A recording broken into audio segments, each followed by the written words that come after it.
Alibaba just recently reported their December quarter results.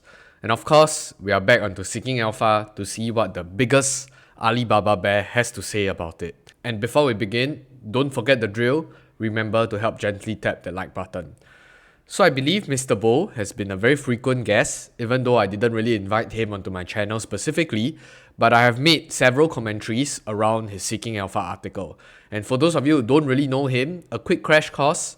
In my own humble opinion, I think that he is the biggest Alibaba bear on Seeking Alpha.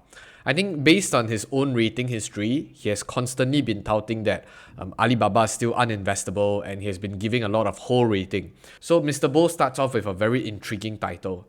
Alibaba, you haven't seen anything yet. So is there anything positive or negative for the company? We shall see. So Alibaba released a relatively decent earnings report for Q3. Nevertheless, several risks are likely to prevent the business from growing at an aggressive rate, even though its shares themselves trade at a discount to the fair value.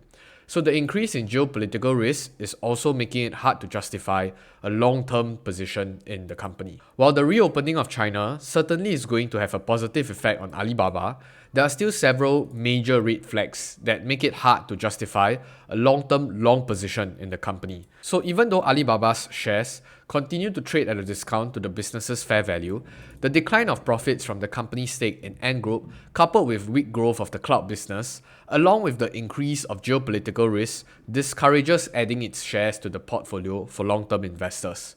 So as such, I continue to believe that Alibaba is uninvestable at this stage, even after the release of a relatively decent earnings report for Q3. So I think just from the introduction alone, Mr. Bo here actually made a few claims.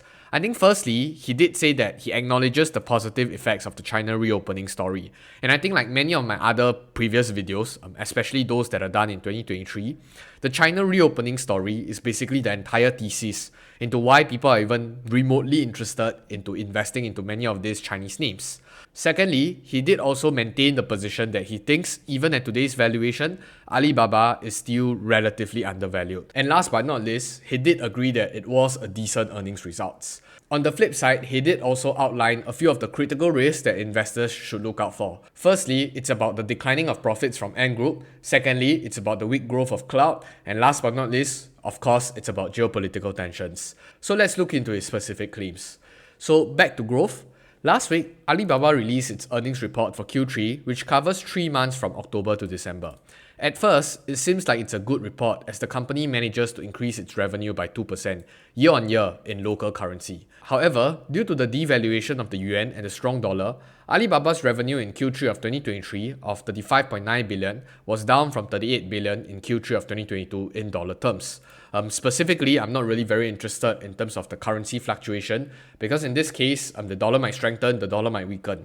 So let's look into the base currency where they essentially generate most of their revenue from. Because let's not forget, China is still the biggest centerpiece of Alibaba's business. At the same time, Alibaba managed to greatly improve its profitability during the quarter, which should be considered a major positive development for the business as the CCP-led crackdown in the past has significantly limited the company's ability to improve its bottom line performance in recent years. I think at least in the Alibaba community, many investors are extremely excited in witnessing this in real time, where we see there's essentially this normalization in terms of bottom line and profits. I'm not going to say that I told you so, but it's quite ironic for people to think that, hey, Alibaba's revenue, Alibaba's margin is going to continue collapsing downwards and saying that this is the end of China and this is the end of Alibaba just like 3 to 4 quarters back. I think I'll just slightly reserve my optimism here. We're not really sure at the end of the day, at least in terms of the terminal margins, where Alibaba is going to achieve. But at least for now, it seems like it's trending back up again, where many investors probably heaved a sigh of relief. So Beijing's decision to abandon its zero COVID policy at the end of 2022 has already led to the improvement of consumer sentiments and created an opportunity for Chinese-based businesses. So let's not forget, this article was just published not too long ago. I think it was 1 to 2 weeks ago. It's at the end of Feb, 27th of Feb to be specific. And I just wanted to point you to one of the previous article that the same author have written, Mr. Bo here. This is back in November 21st. So this is, I guess, 3 months back, 3 to 4 months back. And I think I just wanted to scroll down and say that in one of his specific bearish thesis around Alibaba and essentially the consumption of China, he did put forth this graph. Let's not forget this is uploaded in November of last year. So such a decline was mostly expected, as currently China's consumer confidence index is at historically low levels. So he did attach a very convincing graph, painting a very doom and gloom picture of China. And just 3 months later, he acknowledged that there is an improvement of consumer sentiments. So to be very, very honest, many of these discussions about sentiments, whether people are spending money, the real estate collapse, how the government is going to help the economy, many of these are just narrative building.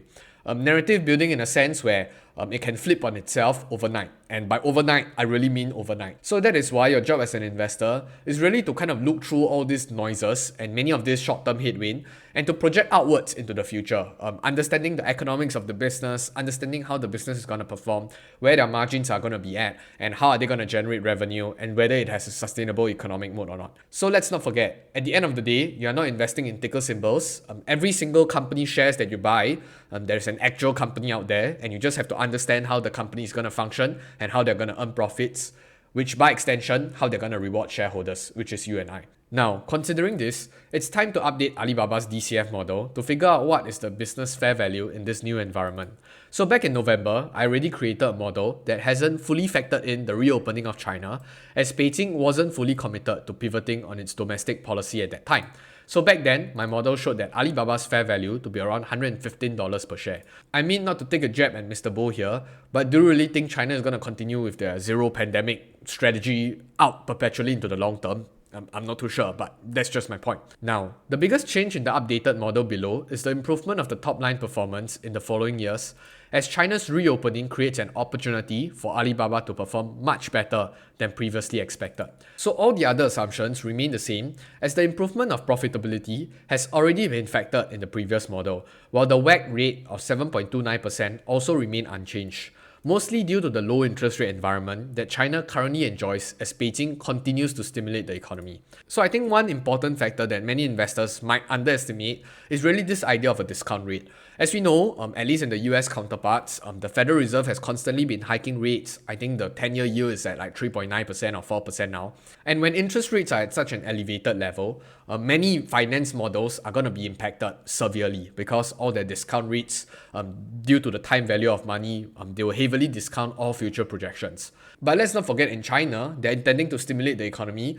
And when the Federal Reserve is hiking their rates, China is trying to lower their rates, trying to stimulate demand. So in this case, I think at least for the discounting rate, for many of these Chinese companies that have their revenues denominated in renminbi, and where most of their debts are also denominated in renminbi, their cost of borrowing is essentially China's rate and not the US rate. And in this case, because of the relatively low level of discounting factor, the intrinsic value of many of these Chinese businesses might actually seem higher. Now, this updated model shows that Alibaba's enterprise value is 270 billion, while its fair value is around $124 per share, above the current market cap of $90 per share at the time of this writing. So the updated model shows a higher fair value than before, primarily thanks to the reopening of China that led to the upward revision of revenues growth rates. So at the same time, the new valuation is also slightly below the street consensus price target of $144 per share, but it's also greatly above the lowest rating of $72 per share. So it's quite interesting when you look at street's estimates, basically your bankers in Wall Street, or the average rating is around $144 per share. But when you look at Mr. Bo's model, he only got around $124 per share price target. But I think just to specifically zoom into his model, I know it looks a little bit pixelated, but just bear with me. So if you were to actually monitor the percentage growth, I think many of his assumptions are not too aggressive and are also not too conservative. So I'll give it to him in terms of revenue growth around 11 and then start tapering off to 6%, EBIT margins around 15%, taxes 25%, etc. But the interesting thing is when you look at how it flows into the bottom line, which is the unlevered free cash flow numbers or figures, out into FY23 all the way to FY27, he's estimating an unlevered free cash flow of around 7.8 to 13.5 billion. But let's not forget, for those of you who actually remember, in many of our earnings report, we know that there's huge fluctuations in free cash flow over the 4 quarters because specifically in e-commerce, there are many seasonal factors involved. But that said, I think I do remotely remember that many of the very conservative estimates have Alibaba's free cash flow to be around 5 billion per quarter. And by 5 billion per quarter, that would work out to around 20 billion free cash flow per year. So comparing to the very simple, very vanilla projection of $20 billion free cash flow out into the future, assuming that there's zero growth, of course, you will probably arrive at an intrinsic value of more than $200 per share. But in this case, in Mr. Bo's example, he actually had only free cash flow calculated at around 7.8, 9 billion, 10 billion. And that's less than half of what we are expecting, which is why you can see that there's such a huge disparity in terms of fair value. So in my case, I still expect Alibaba to, at the end of the day, reach that $20 billion easily in terms of free cash flow in the terminal value. But from Mr. Bo's case, out into 2027, which is at least 4 to 5 years from now, he's only expecting Alibaba to generate around 13.4 billion free cash flow. So here's the most critical question you should ask yourself as an Alibaba shareholder. How much free cash flow do you think Alibaba is going to generate out into 2027 or out even into 2030? So for Charlie Munger's case, where he admitted that Alibaba was his biggest mistake, was purely because he has overestimated the amount of free cash flow Alibaba as a business is going to spit out in the near future. So that is your decision to make on whether you think you're closer to 13.5 billion or you're closer to my 20 billion. Now, back to Mr. Bo's argument. Even though I've stated numerous times in my previous articles that solely based on fundamentals, Alibaba is trading at a discount to its fair value, the reasoning behind not purchasing the company's stock is due to external developments over which the management has no control whatsoever. So let's not forget that Alibaba has been trading below its fair value for over a year, yet it didn't stop its stock from further depreciating, and there are few reasons to believe that the situation will change anytime soon. So I think I would like to also remind many people that saying that Alibaba has been trading below its fair value for only over a year now. Just a year, Alibaba I think IPO'd back in 2014 or 2015. And I guess Alibaba has been overvalued for the first 7 years, while in the last 2 years, it has been undervalued. This is the beauty of the stock market. Emotions tend to trump all your very fanciful Excel, trying to calculate intrinsic value and stuff like that. It doesn't matter in the grander scheme of things. Now, the bigger picture. First of all, China's own central bank digital currency called the digital yuan continues to gain traction and extend its reach. So in the past, I've already explained in great detail why the digital yuan is an existential threat to the Ant Group business, in which Alibaba holds a 33% stake. So Alibaba's own recent earnings report showed that profits from its stake in Ant Group were only 146 million, significantly down from 912 million a year ago. So as Beijing continues to promote digital yuan for daily use, there's a case to be made that Alibaba won't be able to generate great returns from its stake in Ant Group, which in the end would negatively reflect on its own bottom line performance in the following years. So with regards to this Ant Group share of the profit, I would like to say that Mr. Bo here is extremely sneaky, and he's also extremely cunning. I'll show you what I mean. So I've also came across this Ant Group share of the profits, and it has been a very contentious issue, but I'll tell you why Mr. Bo is cunning. So let's look at Ant Group. Let's just do a Control F and find Ant Group's share of profits. You can see that in 2021, they contributed around $5.8 billion renminbi. And in 2022, which is the previous quarter, they only contribute $1 billion, which is around 146 million US dollars. And many of you might be thinking, hey, that's a huge reduction in terms of profit contribution, right? And that's a huge red flag, and sirens should be going off, right? But let's not panic first. There's actually an explanation right below this table, which I would believe that a shrewd analyst like Mr. Bo should actually take a read, or actually have read through every single part of this report. So let's look at what they say. We record our share of results of all equity method investees 1 quarter in arrears. So the year-over-year decrease in share of profit of Ant Group was mainly due to the decrease in the valuation of certain overseas equity investments resulted from changes in capital markets condition. So why did the profit from Ant Group fell off a cliff? Yes, it's because of the decrease in valuations.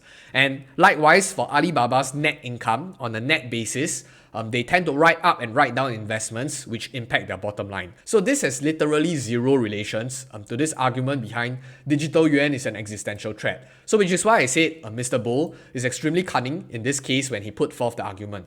Because when he stringed this entire argument, because of course this is in the same paragraph, you might be under the impression that, hey, it's true that China's digital yuan efforts or initiative is going to destroy Ant Group, it's going to destroy WeChat Pay, it's going to destroy Alibaba Group. So just keep that in mind and be more discerning when you read through many of these discussion points and how people are making their arguments.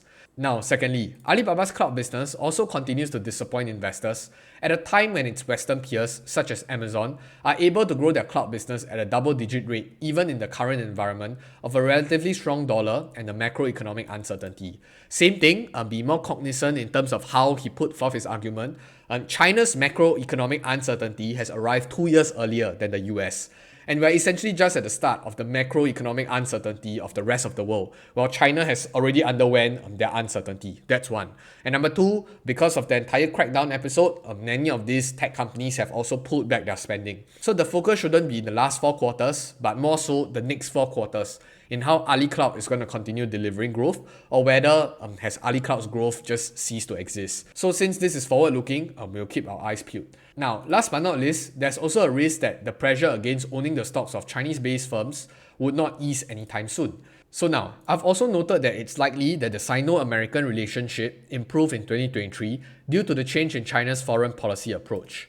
But the recent publication of reports which state that Beijing is exploring options on whether to provide military assistance to Moscow for its war efforts in Ukraine could nevertheless continue to pressure stocks of Chinese-based companies. So until the intelligence is proved to be legitimate, all these are just what-ifs and what-nots, and I don't like to play with what-ifs and what-nots in investing. So do feel free to leave in the comment section down below on whether you're still bullish on Alibaba or has all these different geopolitical tensions scare you away. With that, I'll see you in the next video, but more importantly, I will finally see you on the moon. Goodbye!